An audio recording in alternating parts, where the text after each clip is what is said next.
వచ్చిర్రా friends. So ఇవాళ market చూసుకోరు కదా. ఫస్ట్ ఆఫ్ ఆల్ ఏంటంటే ఇక్కడ బై చేసిన, ఇక్కడ కింద కూడా బై చేసిన, ఫెయిల్ అయిపోయింది. నేను చేసింది ఆప్షన్ బయింగ్లో యాక్చువల్గా. ఇవాళ థర్స్డే అని చెప్పి నేను కొంచెం స్పైక్స్ ఏమైనా చిన్న 2 క్యాండిల్ వచ్చినా చాలు అనుకొని బై చేసిన. బట్ ఇక్కడ ఏం జరిగిందంటే జస్ట్ ఒక క్యాండిల్ ఇట్లా రాగానే ప్రాఫిట్ కనబడుతుంది. బట్ రీట్రేస్ మళ్ళీ పోయే వరకు ఈ రీట్రేస్మెంట్లో లాస్ట్లోకి వచ్చేస్తుంది. మనం హోల్డ్ చేయలేము. యాక్చువల్గా ఆప్షన్ బయింగ్లో ఏమైపోతుందంటే రీట్రేస్మెంట్ రాకుండా పోతేనే ప్రాఫిట్ అనేది వస్తుంది. కానీ ఇది తప్పు కాదు, ఇది చేస్తాము, ఎస్ఎల్ అవుతుంటే కామన్, ఇది ఫైన్. కానీ ఇది మొన్ననే ఒక షార్ట్ వీడియో చేసిన ఈ క్యాండిల్ గురించి. ఓకే, ఇక్కడ లైన్ పెట్టినప్పటికీ కూడా నేను పైన ఇక్కడ ఏదో లైన్ ఉండే ఇక్కడ ఒకటి. ఓకే, ఆ లైన్ మీద క్లోజ్ కాలేదు, మీద నుండి కిందికి వచ్చి క్లోజ్ అయింది. ఈ క్యాండిల్ ఏంటంటే ఫస్ట్ ప్రైస్ ప్రీవియస్ డేది వచ్చినాక దాని మీద నుండి కిందికి కవర్ చేసింది అంటే ఆ రోజు బేరిష్ మార్కెట్ చాలా స్ట్రాంగ్గా ఉంటుంది అనేది తెలుసుకోవాలి. ఇది వచ్చినా కూడా నేను ఈడ బై చేయడం చేసిన. ఓకే ఫైన్, ఇవాళ లాస్ అనేది బుక్ చేసిన. నేను ఏదైతే మెసేజ్ పెట్టి అప్డేట్ చేస్తున్నో అవి జనరల్గా ఆటోమేటిక్ డిలీట్ అయిపోతాయి అదే రోజు, లేకపోతే అదే రోజు డిలీట్ అయిపోతాయి. ఫైన్. కాకపోతే జస్ట్ నా అప్డేట్ గురించి ఏదైతే చెప్తుంటా, ఈ ఏరియా నుండి నేను బుల్లిష్ బేరిష్ అంటే ప్రాపర్ రిస్క్ మేనేజ్మెంట్ ఉంటాయి. ఇప్పుడు నేను ఇక్కడ బై చేసిన అనుకుందాం. ఓకే, బై చేసి ఇక్కడ నేను ఎస్ఎల్ పెట్టకపోతే ఈడికి వచ్చే వరకు ఎంత లాస్ అవుతుందో తెలుసా? మనం ఒక్క రోజులనే మనం 15 రోజుల లాస్ అనేది ఇచ్చేస్తాం అనమాట. అందుకే ఇక్కడ ఎస్ఎల్ పెట్టాలి. ఇక్కడ ఫెయిల్ అయినాక మళ్ళీ ఇక్కడ ట్రేడ్ చేస్తామా, ఈడ కూడా ఎస్ఎల్ పెట్టాలి. బట్ యాక్చువల్లీ తీసుకున్నాక ఎస్ఎల్ పెట్టినా ప్రాఫిట్లో కనబడ్డప్పటికీ కూడా ఈడికి వచ్చేసరికి లాస్ అనేది బుక్ అయిపోయింది. ఓకే, ఇక్కడ మళ్ళీ నేను ప్లాన్ చేయలేదు ఇంకా. ఓకేనా, అప్పటికి 1 o'clock అయిపోయింది. ఫైన్, నేను కొంచెం బయటికి వెళ్ళిన.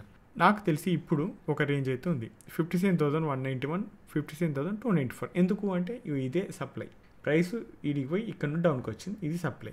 ప్రైస్ డౌన్కి వచ్చినాక మళ్ళీ ఇడికి అప్ సైడ్ వచ్చింది, ఇది demand. Okay, so previous price action ఏదైతే చెప్తుందో దాని లెక్క ప్రకారం చూసుకుంటే ఇది సప్లై, కింద డిమాండ్ ఏంది 56,931, 56,854. ఇప్పుడు డిమాండ్కి వచ్చినా కూడా బయింగ్ గురించి ఆలోచిస్తా, సప్లైకి వస్తే సెల్లింగ్ గురించి ఆలోచిస్తా. ఈ రేంజ్లో చిన్న మూమెంటం కోసం తప్ప ఎక్కువ ట్రేడ్లు ఏం చేయను నేను. జనరల్గా 2 ట్రేడ్లు చేసిన, 2 ఫెయిల్ అయినాయి, లాస్ అయితే బుక్ చేసిన. క్లియర్ అంటే నా పర్సనల్గా చెప్తున్నాను నేను అవి. సరే, నిఫ్టీలో ఇక్కడ 2 డ్రా చేసిన. ఏంది 2 డిమాండ్లు పక్కన డ్రా చేసినా అనుకోవచ్చు. ఇదొకటి, ఇది కూడా డిమాండే. బట్ ఈ డిమాండ్ అనేది ఇక్కడ టెస్ట్ అయిపోయింది చూడండి. టెస్ట్ అయిపోయిందా, మళ్ళీ టెస్ట్ అయినాక మీదికి వెళ్ళిపోవాలి లెక్క ప్రకారం. కానీ ఒక్కొక్క ప్రైస్ యాక్షన్ డిమాండ్ టెస్ట్ అయినాక పైకి పోకుండా మళ్ళీ కిందికి వచ్చి బ్రేక్ అయిందా, నో డౌట్ కింది దాని మీద ప్లాన్ అయితే ఖచ్చితంగా నేను చేసుకుంటుంటా. ఎందుకంటే ఏదైనా డిమాండ్ ఫస్ట్ ఫెయిల్ అయిందంటే ఇది స్ట్రెంత్ యూజ్ చేస్తుంది. ఎప్పుడైతే ఈ స్ట్రెంత్ యూజ్ చేసిందో రెండోది బ్రేక్ చేయడం కష్టము. ఎందుకంటే ఆల్రెడీ ఉన్న స్ట్రెంత్ అంతా మీదే వెళ్ళిపోతుంది. క్లియర్. మన మీద బిగ్ ప్లేయర్ మీదకి పోతేనే ప్రాఫిట్ వస్తుంది. బిగ్ ప్లేయర్కి ముందు ప్లాన్ చేయాలి మనం. బిగ్ ప్లేయర్ ప్లానింగ్ అనేది డిఫాల్ట్గా ఒక అనాలిసిస్ మీద డిపెండ్ అయి ఉంటుంది. అంటే వాళ్ళు మన అనాలిసిస్ మీద డిపెండ్ అయి ఉంటుందని కాదు దాని అర్థం, మళ్ళీ వేరేలాగా అర్థం చేసుకోవద్దు. బిగ్ ప్లేయర్ ఏం చేయబోతుండో అనేది చెస్ గేమ్ లాంటిది అనమాట. ఇది మొత్తం ట్రేడింగ్ అట్లనే ఉంటుంది.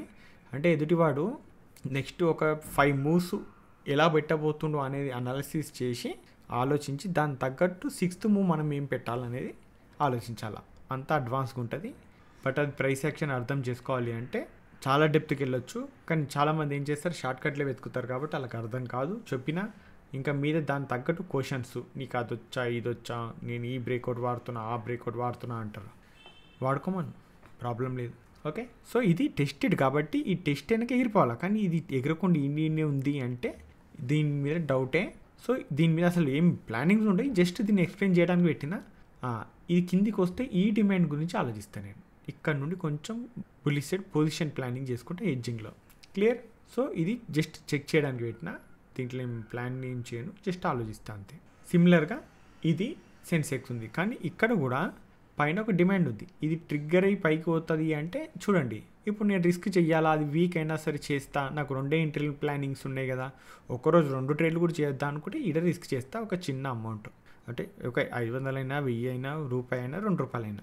ఇది ఫెయిల్ అయితే అని తెలిసి కూడా ఓకే, ఆపర్చునిటీస్ మిస్ అవుతాను. ఒకసారి ఏం చేస్తే ఈ ట్రిగ్గర్ ఈడికెళ్ళిపోయింది అనుకో, అప్పుడు బాధపడొద్దు కదా, అట్లా అని రిస్క్ చేస్తాను నేను జనరల్గా. ఈడి రిస్క్ ఫెయిల్ అయిపోయాక ఈడికి వస్తే ఇంకా బెటర్ ప్లానింగ్ ఉంటుంది అనమాట.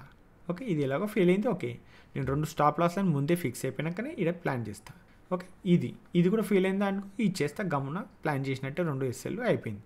లేదు ఇక్కడికి వెళ్ళి మీదికి పోయిందంటే ఆ హెడ్జింగ్ ప్లాన్ అనేది అట్లనే వీడికి రీచ్ అయ్యేంత వరకు నేను కొంచెం బుల్లిష్గా ఉంటాను. ఒక రోజులో రీచ్ కాదంత పెద్ద టార్గెట్, బట్ టైం అయ్యేలోపు ఎంత కొంత ప్రాఫిట్ ఇస్తే చాలని పెట్టుకుంటాను అనమాట. క్రూడ్ చిన్న సప్లై చిన్న డిమాండ్ ఉంది. అయితే ఈ సప్లై బ్రేక్ అయితే పైన ఉన్న సప్లై దాకా పోతా నేను. ఎందుకు పోతా అంటే సప్లైలు బ్రేక్ అయితే బుల్లిష్ మూవీ వస్తుంది కదా, ఇది ఫెయిల్ అయ్యే ఛాన్స్ కూడా ఉంటుంది, బట్ ట్రిగ్గర్ అయ్యే ఛాన్స్ కూడా ఉంటుంది. ఇది ఫెయిల్ అయితే నెక్స్ట్ సప్లై ఇది 5887, 5740, 5726 ఇది 5887, 5902 ఈ 2 సప్లైలు ఉన్నాయి. ఎక్కడ ట్రిగ్గర్ అయినా కూడా సెల్లింగ్ గురించి ఆలోచిస్తాను నేను. బట్ డిమాండ్ ఈ డిమాండ్ ట్రిగ్గర్ అయిందంటే మాత్రం ఈ సెల్లింగ్ని పెద్దగా పట్టించుకోను నేను. ఇది డిమాండ్ ట్రిగ్గర్ అయినాక ఇది బ్రేక్ చేసి ఈ సెల్లింగ్ని అయితే పట్టించుకుంటా పైన, ఓకేనా.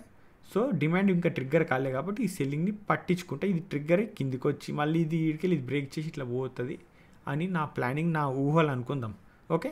సో ఫైన్, ఇది ఒక ప్లాన్ మాత్రమే. బట్ ఈ ప్లానింగ్ ప్రకారం జరగవచ్చు, జరగకపోవచ్చు, అసలు జరగకపోవడమే ఎక్కువ జరుగుతుంది మ్యాక్సిమం.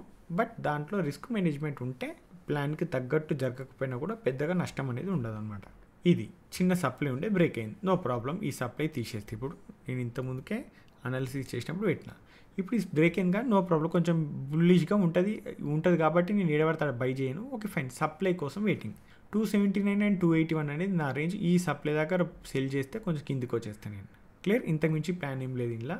సిల్వర్ మైక్రో సప్లై దగ్గర రెస్పెక్ట్ చేస్తుంది, బట్ ఓకే కొంచెం బేరిష్గా ఉంటాయి. ఈ సప్లై దగ్గర 1,15,175, 1,15,105. సో ఇక్కడ నుండి కొంచెం బేరిష్గా వస్తే 1,13,722 ఇది డిమాండ్ రేంజ్. ఇది 1,13,314. ఓకే, ప్రీవియస్ ప్రైస్ ఇక్కడ నుండి ఎగిరింది కాబట్టి ఇక్కడ డ్రా చేసి పెట్టిన స్పేస్ అవుతుంది సప్లై నుండి డిమాండ్ వరకు. క్లియర్, జస్ట్ అబ్జర్వ్ చేయండి లేదా పేపర్ ట్రేడ్ ప్రాక్టీస్ చేయండి, సరిపోతుంది.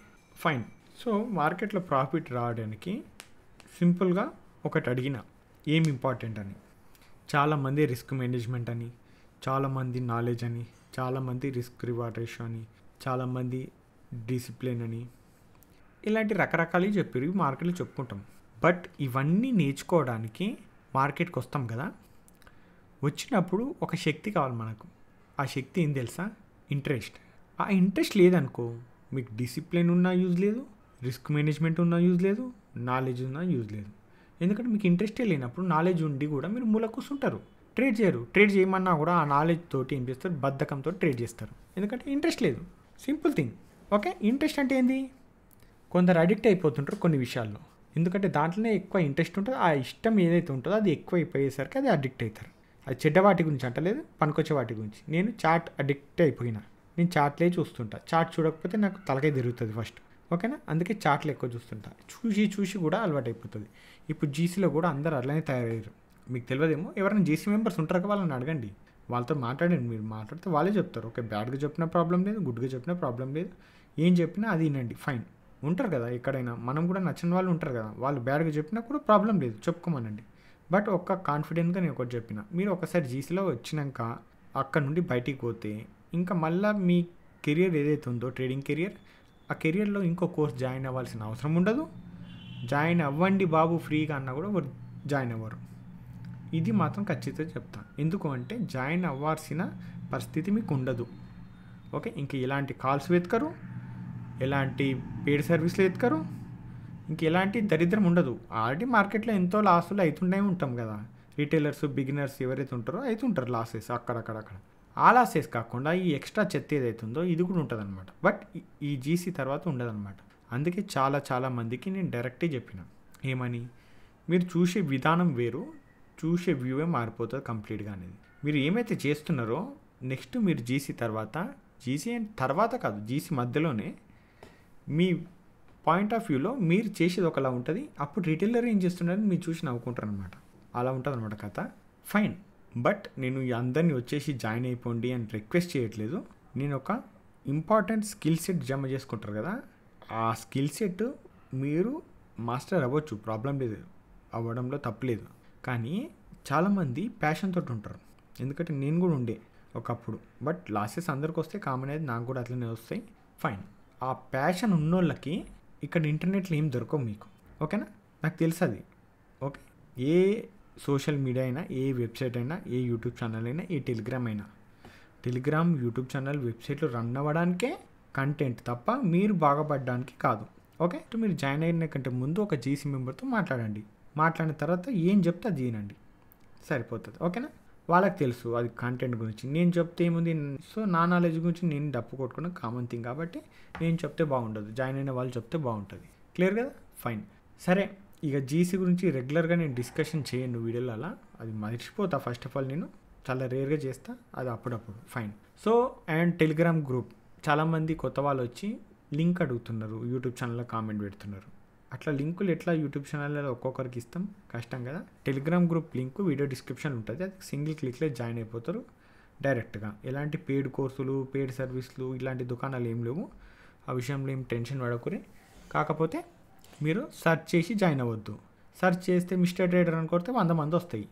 అందులో ఏది ఒరిజినల్ ఏది ఫేకో తెలియదు అనమాట. అందుకే లింక్ వీడియో డిస్క్రిప్షన్లో ఉంటుంది వీడియోలో, అక్కడికి వెళ్ళి క్లిక్ చేసి జాయిన్ అయిపోండి. ఫైన్. సరే, ఇవాళ ఇంకో క్వశ్చన్ అడుగుతాం. ఇప్పుడు అడిగినా కదా ఏది ఉంటే ప్రాఫిట్ వస్తుంది అనేది. ఫైన్. మార్కెట్లో ఒక వ్యక్తి ప్రాఫిట్ రావడానికి ఒకటి మీకు తెలిసింది. ఇప్పుడు లాస్ అవ్వడానికి కూడా ఒకటి ఉంటుంది కథ. అది ఏందో చెప్పండి. క్లియర్ కదా? అంటే ఒక వ్యక్తి నాశనం అవ్వడానికి కథ ఏంది? ఓకే, అది ఇండికేటర్ లాసు, లేకపోతే మా బ్రోకర్ లాస్ చేసిండు, లేకపోతే మా ఫ్రెండ్ గారు పక్కన కూర్చొని ట్రేడ్ చూసిండు అందుకే లాస్ అయినా, లేకపోతే నాకు కాల్స్ ఇచ్చేటోడు లాస్ అయ్యిండు, లేకపోతే కాల్ ఇవ్వనందుకు లాస్ అయినా అని రకరకాల రీజన్స్ ఉంటాయి. ఓకే, ఆ లాస్ ఎట్లా వస్తుందని చెప్పండి. ఫైన్. సో ఫ్రెండ్స్, ఈ వీడియోలో మాత్రం ఇంతే. మళ్ళీ నెక్స్ట్ వీడియోలో మళ్ళీ మాట్లాడుకుందాం. అంతవరకు ఉంటాను. బాయ్.